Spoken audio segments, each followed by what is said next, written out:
Hang on. Is There that you go. better? Yeah. Yes! That's so good. I take my hat off. I take my hat off to you, Shannon. Um, okay, Shannon, this is our second go. We'll give it a try. I feel like we need to take a deep breath. All these Deep technical breaths. issues. Deep breaths. Hello, GSBN. Hello, everybody. We finally got it working. Shannon's here with me. Shannon Simmons is here with me I'm here. again. Last time you could not hear it, but today we're hoping you can. So, Yeah, what a shame. We did an entire interview yeah, we did. and it was golden. It was golden. I got a lot out of it myself. Shannon, tell us about yourself and what you're doing and what Soul-Led Women in Business is, please.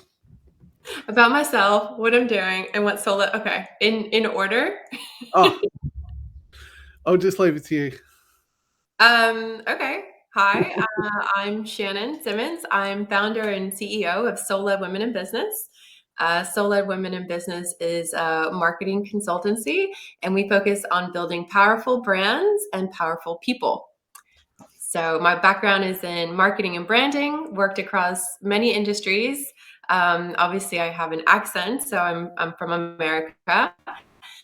So that was the majority of my career, working in corporate, nonprofit, startup, creative agency, academia. So I've done a lot of consulting work over the years, and now I'm focusing primarily working with small business.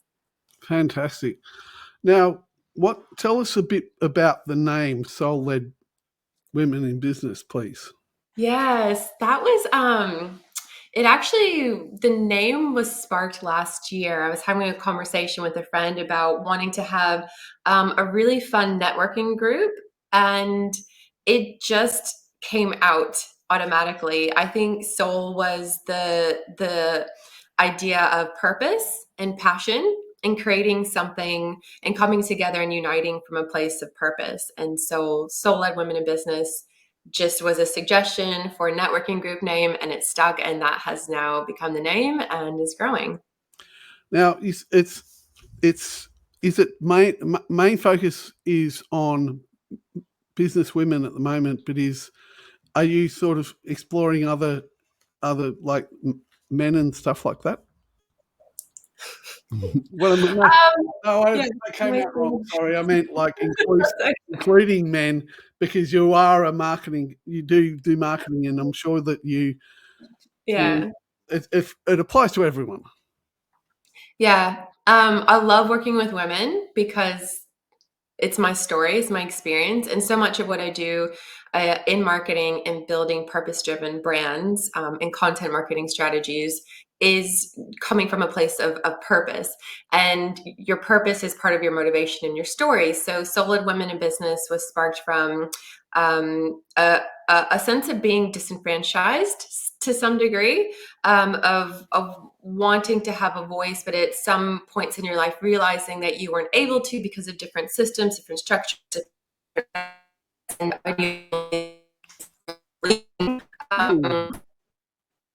so it's Keeps up. more. I'm sorry. We're having some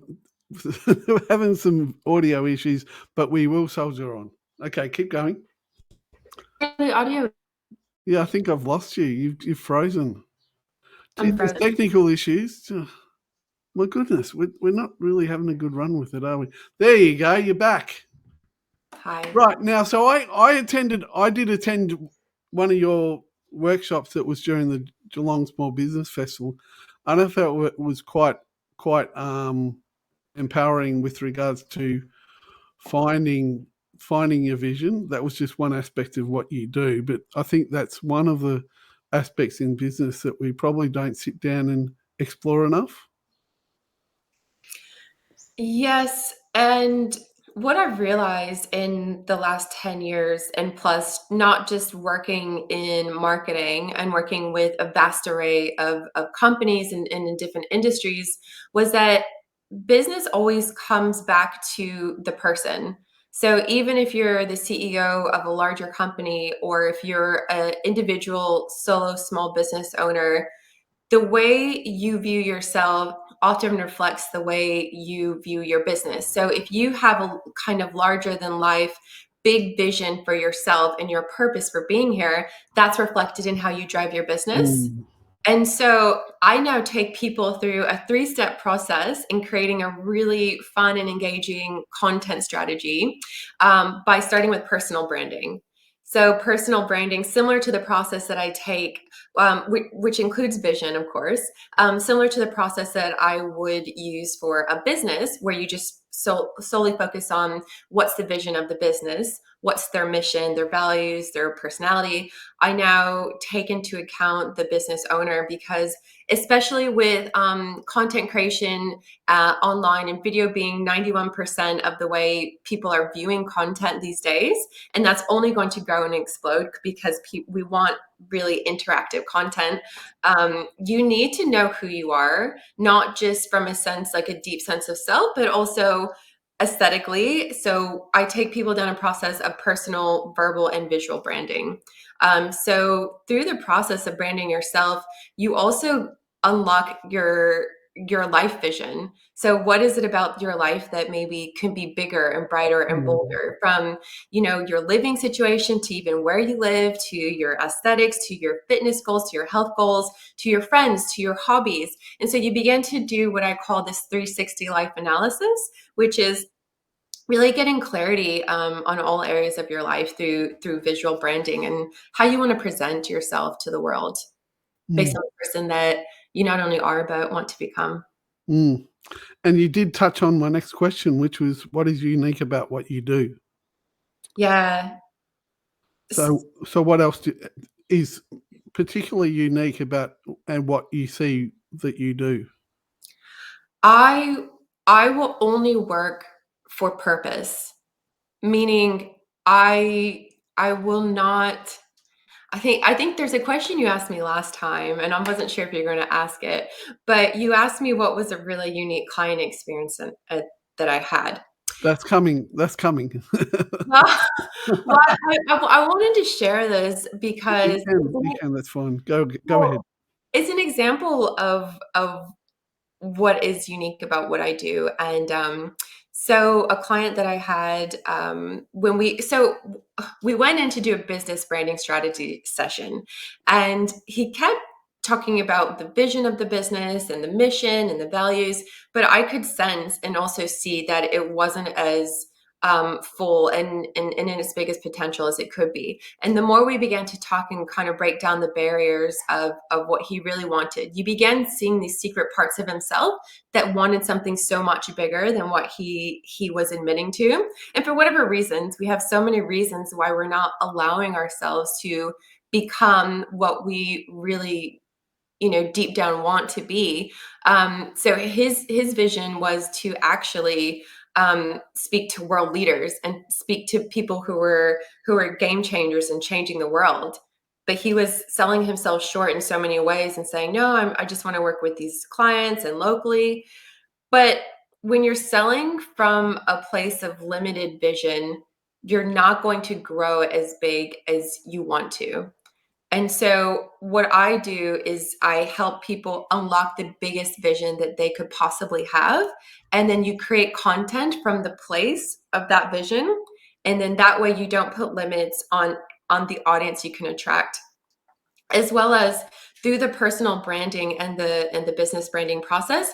You're narrowing the field of people that you could be speaking to. And so basically you're just creating a really clear message straight from you through your business to your audience. So it makes marketing really simple and easy, because you aren't selling, you aren't thinking about what the audience wants. You're only getting really clear on who you are and what you do, and you're speaking from a place of authenticity. Mm. So you don't have to try, you just show up as your Mm. fullest self. And then I said this last time, but you are the honeypot, and you just begin attracting everything that you could want. I love that approach. I reckon it's fantastic. Just be the best version of yourself, and it will attract those who need to be attracted. Um, and you mentioned before that you're from America. What's your connection with the Geelong region? Yeah.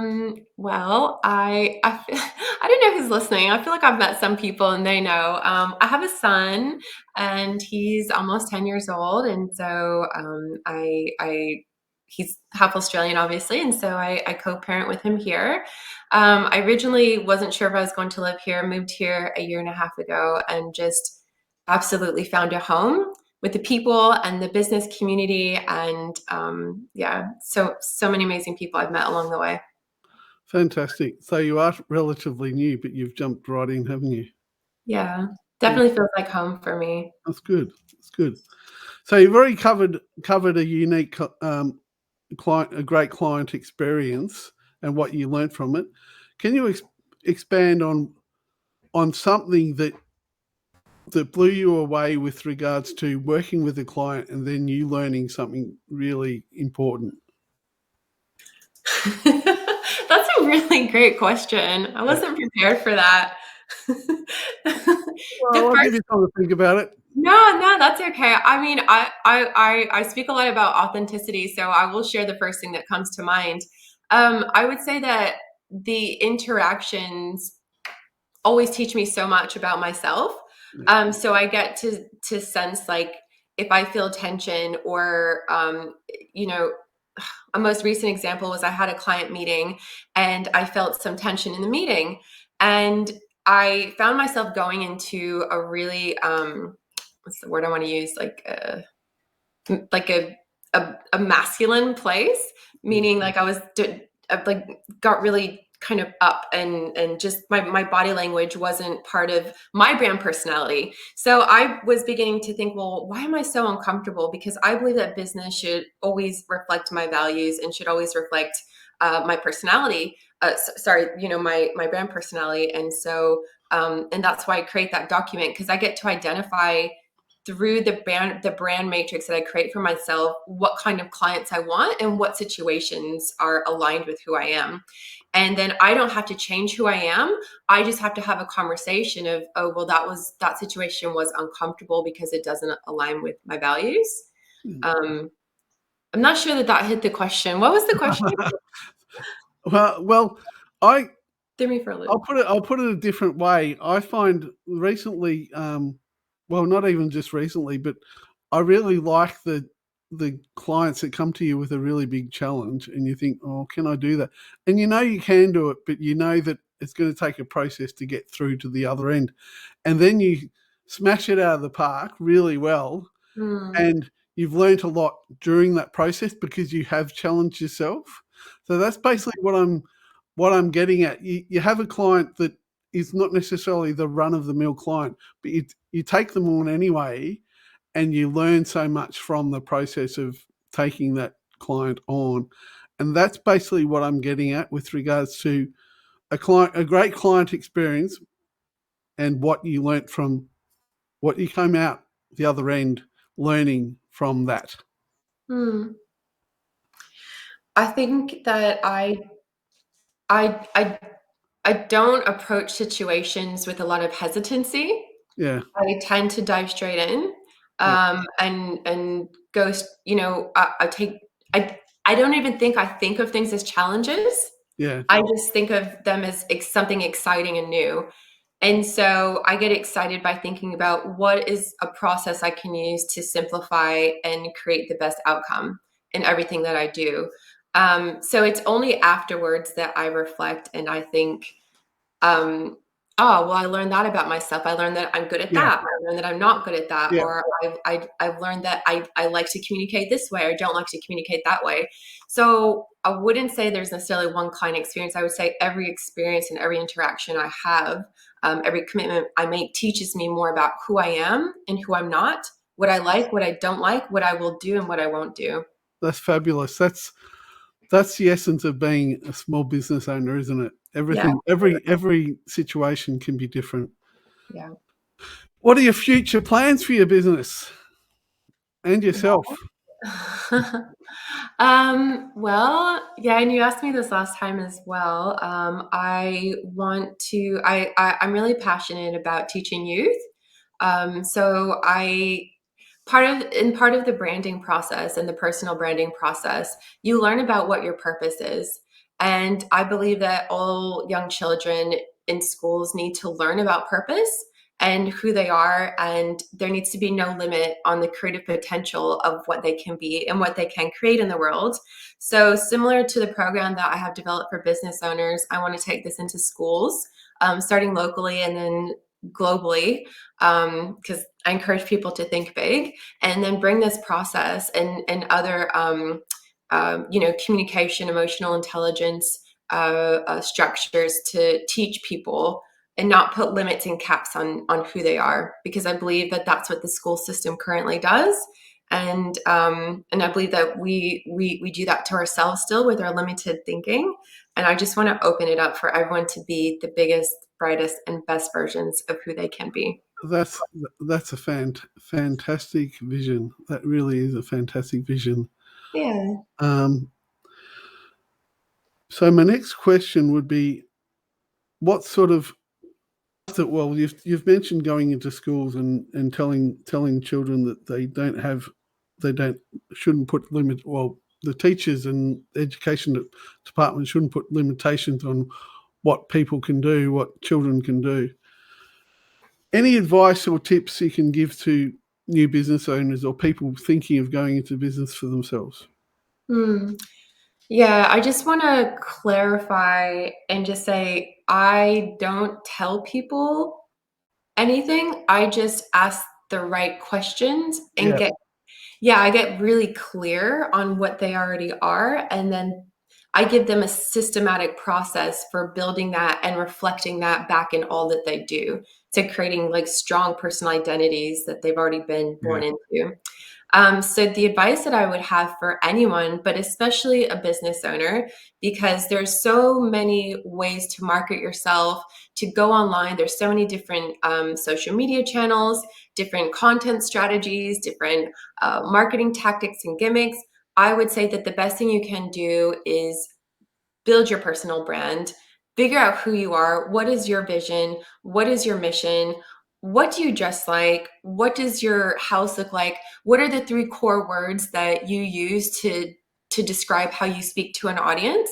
So getting really clear about what you love and what's meaningful to you is going to be the best thing you can do to communicate with your audience, because then it's going to make everything you do really easy. It's going to limit decision making and decision fatigue, because you now have created a systematic flow straight from life to work. And there's essentially no separation between life and work, because business is just an extension of who you are.